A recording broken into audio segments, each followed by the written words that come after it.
together socially and economically and politically. We're not coming together to get power, to overthrow anybody. No, that's not our purpose. Our purpose is to have a true seat at the table. So in other words, you won't disrespect us. You can't just kill us. You're not going to violate our rights. But if those politicians don't care about the American people or America, then they shouldn't be in office.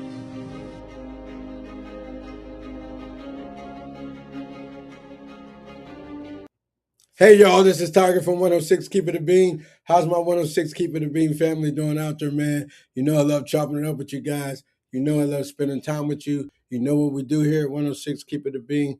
Yes, we keep it funky, and you guys know we're always going to keep it fresh, man. I'm excited to be here. I really, really, really am. Man, I love these therapy sessions. I need them. I hope you guys need them as well. Man, I'm excited. I'm just happy to be here, man. I got a little audience here with me today. My cousin Sharika, thank you for being here. She's witnessing her first podcast in action. She's watched podcasts, but she's never seen one live being done. So I thank her for being here for the support. Man, I'm happy, man. You know I am. You know what I say? Spend a little time with me. Walk with me. Let's kind of see where we're going to go, what journey we're going to take. Remember, I always leave a popcorn trail so we know how to get back. You guys know the NFL draft. It ended on Sunday. For the most part, everything went on without a hitch. No major problems, and thank God for that. Everybody got along. Everybody did what they were supposed to do. So thank you for that. But remember, I asked that question on one of my podcast episodes. I said, "Will the NFL draft hurt the city, or will it help it?" Well, the numbers will come out soon about how much revenue was made. I hope that the black vendors over there on the north side, I hope they got their portion of it. I hope the city got their portion of it. But we'll find out. We'll get the hard facts. We'll get the hard numbers. But remember, I said I believe it's going to hurt it more than help it. But that's just my opinion. You tell me what you think, because everybody thinks money solves problems. It does, but it doesn't. Money is a tool, and some people use it better than others. But money doesn't make you happy. It doesn't. Money creates more problems. So keep that in mind. So man, let's just kind of get into this episode. The title is called "Do Parents Teach Their Children Trauma?" Do parents teach their children trauma? What do you think? I called my daughter, my baby girl. We talked about it. We chopped it up a little bit, and she shed some light on it. And she told me that because I raised her, or I raised my children the way I was raised, so in fact, I did, in fact, teach her trauma. And I think uh, I don't think I did it purposely. I don't think it was something that I guess I meant to do. I think it was inherited. I was raised that way, and it worked for me, so I thought it would work for them. But one thing I didn't understand is that we're all individuals, and children, you know, they're different. It's a different generation, different time, and so I missed the mark. I dropped the ball a little bit, but I think our conversation that she enlightened me and said, "Hey, Dad, yeah, you did teach me your trauma. You wanted you use how you were raised to raise me by that same standard." And so, like I told her, yeah, yeah, you're right. And she said, "Parents, just because you're a parent doesn't mean you're always right." And you know what? She is right. We're not always right. But like I told her, my opinion, it matters. My opinion comes with wisdom. My opinion comes with time. You know, my opinion comes from a place of historical evidence. It's proven. I've been here 60 years, so when I speak to you, you're my child. I believe it has. It's the best that I have at the time because I love you. I want the best for you. Uh, but do we teach our children trauma? I'd have to say, yeah, we do. But it's inherited. But someone has said this. Let me say it this way. Somebody said it's inherited, But they said heal, process it, and then explain the curse and then break it. So I think in essence what my daughter was saying to me, she said, "Yeah, Dad, just because you're a parent doesn't mean you're always right. Yeah, you did teach me your trauma, but you need to break the curse." And so I'm one here to tell you, we always keep it a being. I'm grateful and thankful. My daughter and I had that conversation. We're gonna have many more, and she taught me something. I learned from her, man. She is right. Just because we're parents doesn't mean we always have it right. Even though what we say is coming from the right place, it just might not always be the right thing, if that makes any sense. Um, I think the city of Pittsburgh has an opportunity here. Um, you know, the children, the youth today, man, a lot of them out of control, man. Let's keep it being they are. Guns, uh, you know, they're smoking. Some of them are doing drugs. They're angry. They're bitter. Uh, some of them are out of control. But I think the city, I think you have an opportunity here. You need to build a youth center downtown and also build a homeless center downtown. A place for people to go, a place for the young people to go. Remember, everybody don't play sports. They don't. So you got to find a way to inspire them. You got to find a way to reach them. Uh, I'm not justifying their behavior. I'm just simply saying they're looking for somebody to guide them. They're looking for somebody to look up to. And while I'm simply saying, as the city of Pittsburgh, why don't you teach the kids the politics of the city? Get them involved in the politics. Get them involved in everything about the city, because if they understand the city and they know the city, they'll love it. They'll treasure it. They won't want to tear it down. They won't want to be. You understand what I'm saying? Let's keep it a being. Let's do that. Let's teach them the politics of the city. That's helped them. And when you build this youth center for them, it's a place for them to go and grow and be themselves. Because I think they're just looking for a place to feel comfortable in so they can be heard. They do have a voice, they do have opinions, they do matter. Even though they're children and they're becoming young adults, they still have value. They still have some input. So they just want their place. Like many of us, we want a true seat at the table. When decisions are made, we want to be there. Do you hear me? And build that homeless center. We have a homeless situation in the city, but you don't hear nobody talk about it. They move them around, they shove them here, but they give them a homeless center, a place they can go to, a place that they can. It's a transition place where they feel health care, where you can help them socially, spiritually, and physically, and help them become that person that they know they can be. Most people are not homeless by choice. They're homeless by circumstance. You understand what I'm saying? They're homeless by circumstances, not by choice. I didn't say all. I didn't say there were not some that are. I'm talking about the majority of them not homeless by choice. It's by circumstance.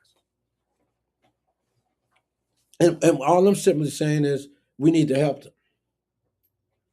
In city, you have an opportunity to build a youth center, to build a homeless center, to help. Because you have to invest in the people. You have to. It's just like a church. If a church doesn't invest in the people that attend the church, there's something wrong. You have to plant seeds. Just like you teach people to tithe, you have to tithe into the community, into the people that go to attend the church. Because see, if you tithe into them, what you think gonna happen? It's a tenfold bless. Everybody's getting blessed. You, the church, the community, the people. Does that make sense? Man, you got to get the youth involved in the city. Got to get them involved in the politics. Teach them, because they are the next generation that's coming. And if we teach them, what do you think is going to happen? They're going to teach their young ones, and so on and so forth. And what is that going to do? It's going to help us all, because they are our future. Whether they're good or bad, they are our future. We ain't going to be here forever. You got to pass the torch to somebody. Man, I hate to get off topic a little bit, but do we teach our children are trauma? I say yes, we do. I don't think we mean to. I don't think it's something we plotted to do. I think it's inherited. I think uh, many of us do the best. We're dealt cards, and we deal with the circumstance. But I love my children, all 8 of them. I love them. Uh, I said this before. I wish I. Part of my job as a father is to. I see the good in them. I see the potential in them. I see everything their mother and I put into them, and I try to bring it out. But every child is different. Some respond one way versus one respond another. And my baby girl brought something up to me that I had to face. She said, "Dad, every time we get around each other, we get in an argument, you start yelling."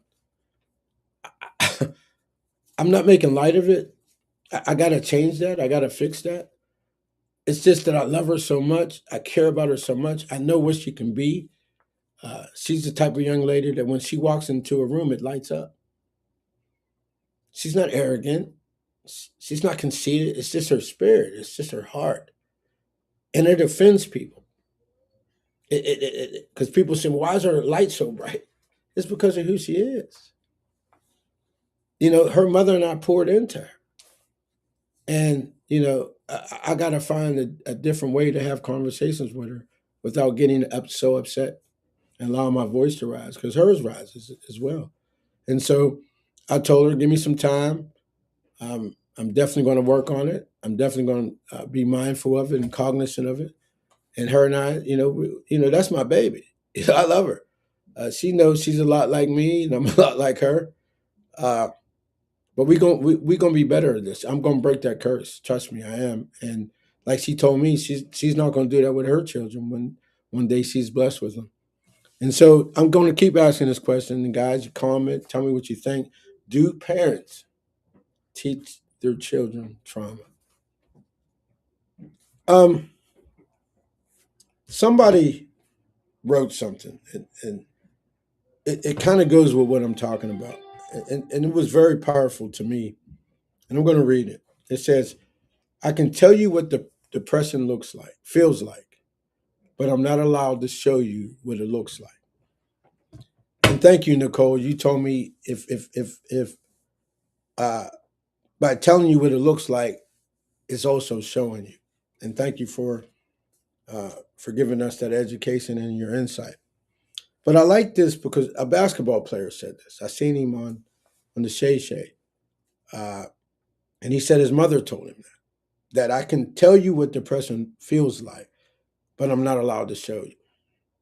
And I think that's kind of how our kids feel.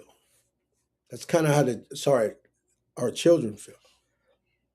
They can tell you what it feels like when I'm going through, but they can't show you.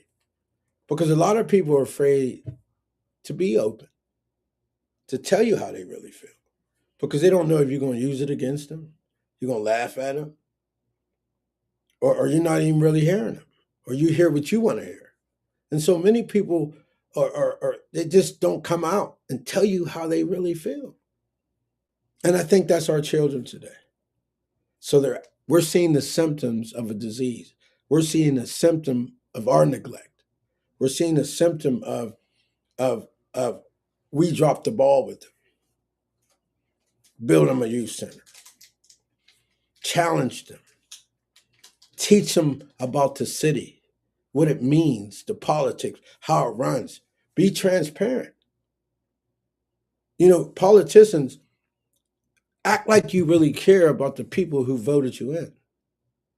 That means go to bat for them. We understand there's a political machine. We understand there are people in place that don't want progress and don't want change. We understand all that. But if you get up and fight and do what you're supposed to do, we'll see that. We'll be behind you. And our kids, I think our children, they're looking for the same thing. They want the same thing. Build them a youth center, build a homeless center. Prove to us that you care about the people. Just like in McKeesport.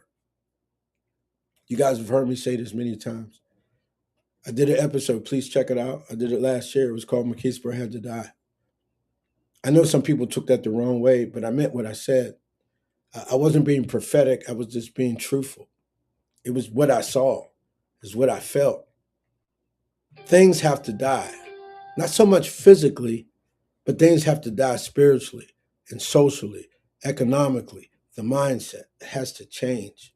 Because you've been doing something for 30 years and ain't nothing changed, then maybe you need to think how you change. You need to change how you think. And these children that are wilding out, guns, drugs, and all that, they're looking for something. They're yearning for something. And yes, I know there's an appetite for violence. And I don't want to get religious at all, but I have to say this. I'm sick and tired of people telling me, or I'm hearing, that these are the end times. So let's say they are. So we're supposed to accept it? We're not going to push back? We ain't going to fight against it? We ain't going to say, get together collectively and say, you know what, we can change this environment. We can change this mindset. We can change this culture. Or we just going to allow it to play out? This isn't a movie. We're not sitting in the theater watching our favorite movie. This is life. And we have an opportunity to change it. You know how we change it? You know what the antidote is? Or at least I know what the first inoculation would be, or the first vaccine would be: love. See, if I love you, I don't want you to hurt. If I love you, I don't want you to suffer, if that makes any sense. And so that's break the curse. That stop teaching our kids trauma. That start raising them different, start treating them different, start speaking to them different.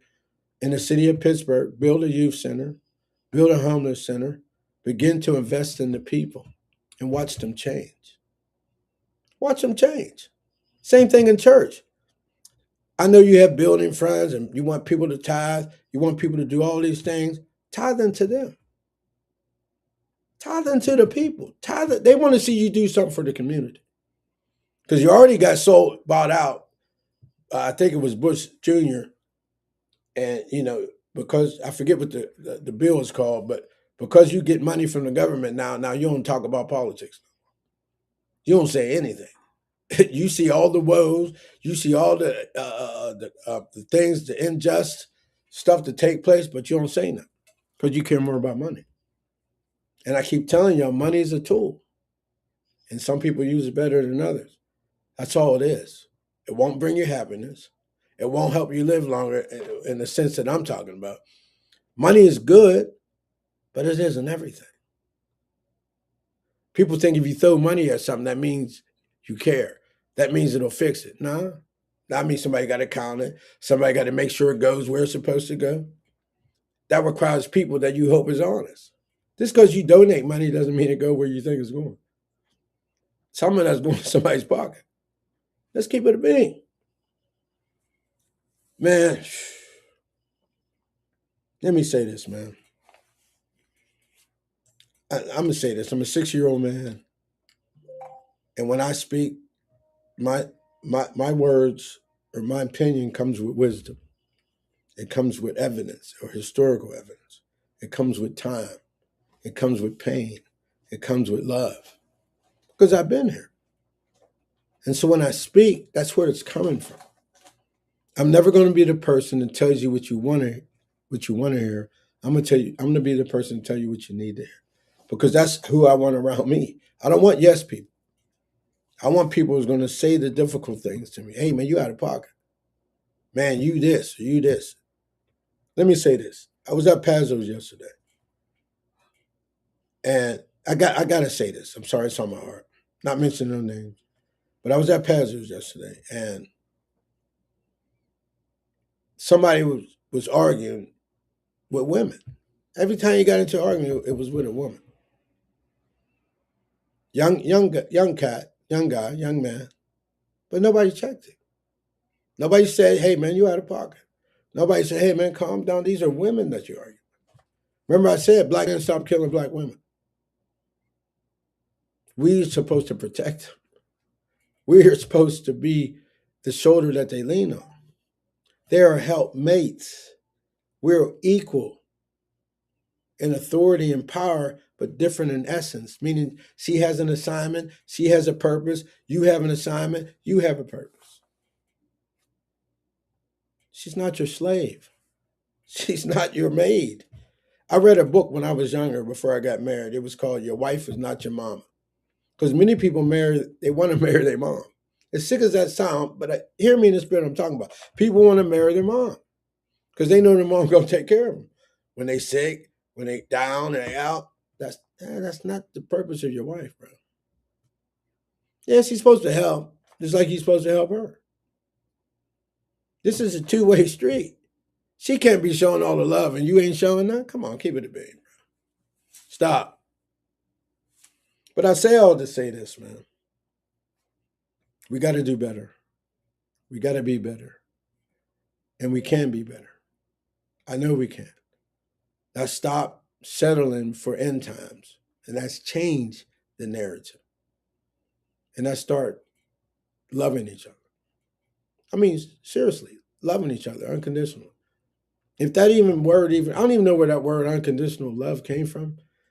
It's got to be man-made because the love I'm talking about is I love you, meaning I want nothing but the best. I want good for you. I want you to succeed. I want you to live life to the fullest. I want the best version of you to be on display at all times. And if I can help, I can help.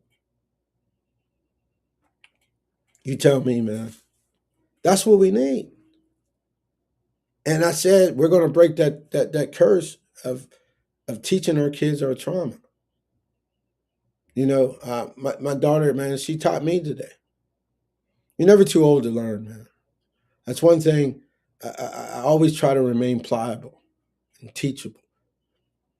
Yeah, I have my pride. Yeah, I'm a father. Yeah, I'm a brother. Yeah, I'm an uncle. Yeah, I'm a grandfather. I'm all of that. But I still have to remain teachable. Because somebody said something one time. He said, the older man needs the younger man to learn from the younger man, and the younger woman needs to learn from the older woman. And the older woman needs to learn from the younger woman. Because even though I'm older and you're younger, you're seeing the world through one perspective and I'm seeing it through another. But if we begin to teach each other, that means what? We're bridging that gap. Does that make any sense? We're bridging that gap. And we can do it. I know we can, man. I got to start one person at a time. You know, love. That's it. That four-letter word, man, is powerful and it's true. And we can't take it for granted because none of us know how long we're going to be here. So if you have an opportunity to show it, actions, not just words. Remember, words fade away, but actions remain. They hang around. Because it's one thing to say I love you, but you don't never see me. You hungry and I ain't trying to feed you. Or you sick and I ain't trying to help you. Yeah, I said it, but where's the action?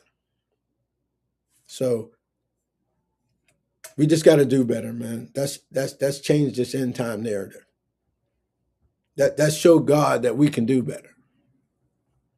You know what I'm saying? Let's help these young children. Let's build them a youth center. Let's help these homeless people and build them a homeless center. I see it. I work downtown and I see it. I see the young children and I see the homeless. And mental health is real. It is. I know I posted something on my page that said, "Is mental health? Is it a disease or is it a demonic thing?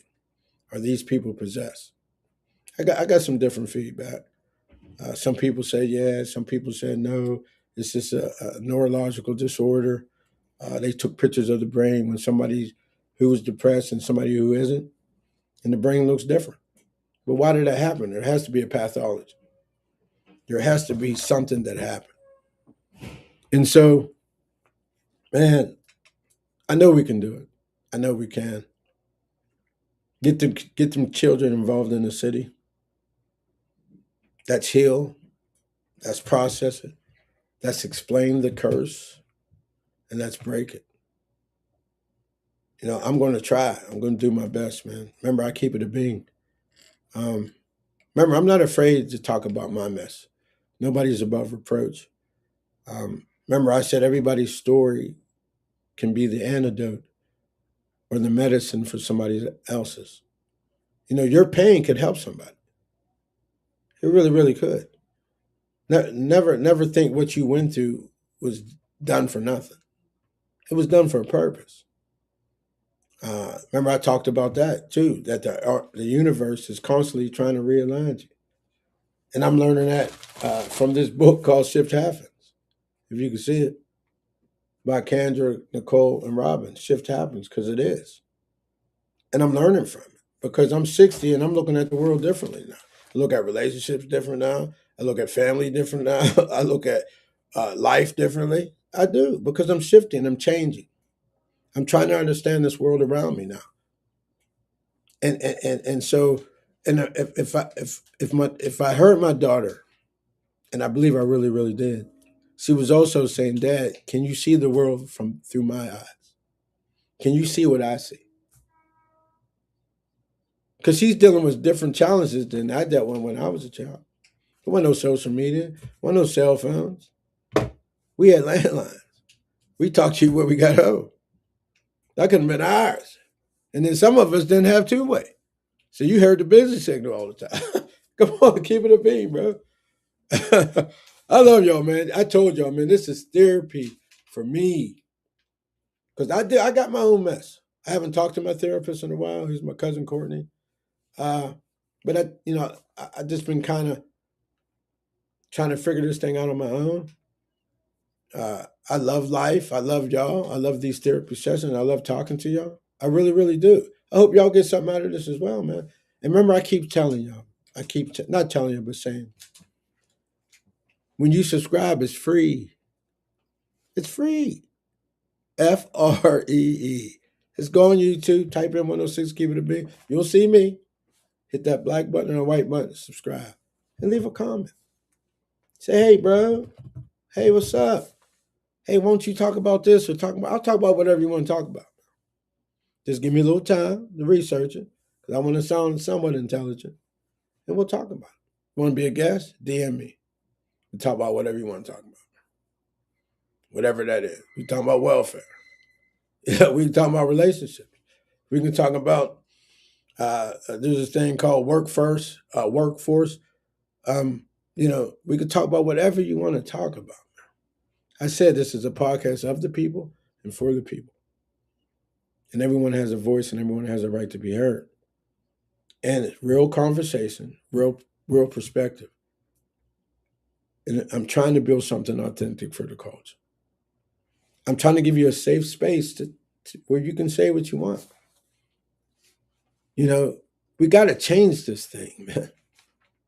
I don't know about you, but I'm not cool with this. This is the end time, even though they've been saying that for over 2,500 years. But we can change the narrative. We can. So parents out there who are parents like me, be mindful of the question, do you teach your child your trauma? And if you do, stop it. It's not easy, but first you got to recognize it. Then you got to expose it. And then you got to change it. I want to say one last thing before I go.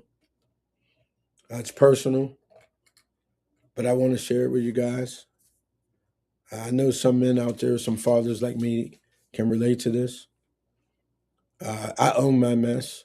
I don't run from it. I don't put it on somebody else. I made mistakes as a father. I've learned from most of them. Um, I love. I care. You know, I have my ways. But I seen my oldest daughter yesterday and her mother and John Eagles, and I spoke to them, but they didn't speak to me. And I just want to share this real quick. It hurt.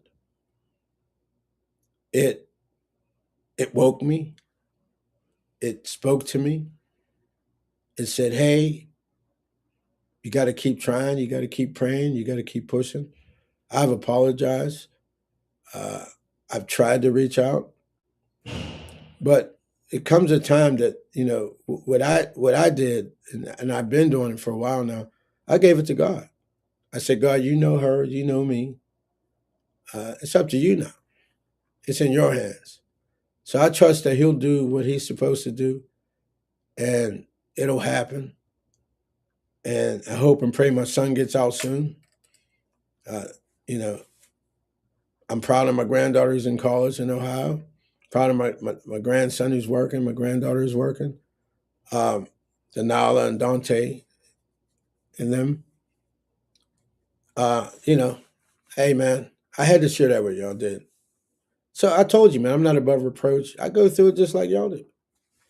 I'm not some, I got it all going on, and I keep, everything just rocking and rolling. Nah, I live life just like y'all, man.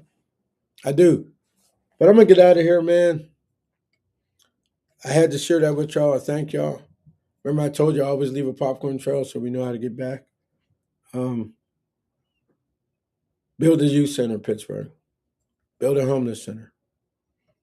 Change the culture. Let the people know you care with action and with love. And yeah, it's going to require money.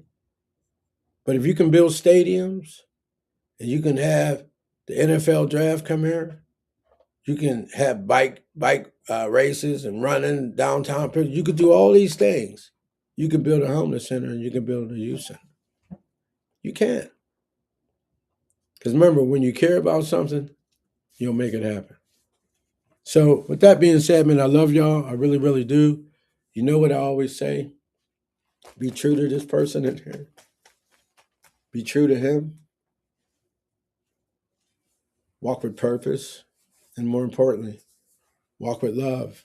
This is Tiger from 106 Keeping It Bean. I love y'all. I really, really do. And thank y'all for another therapy session.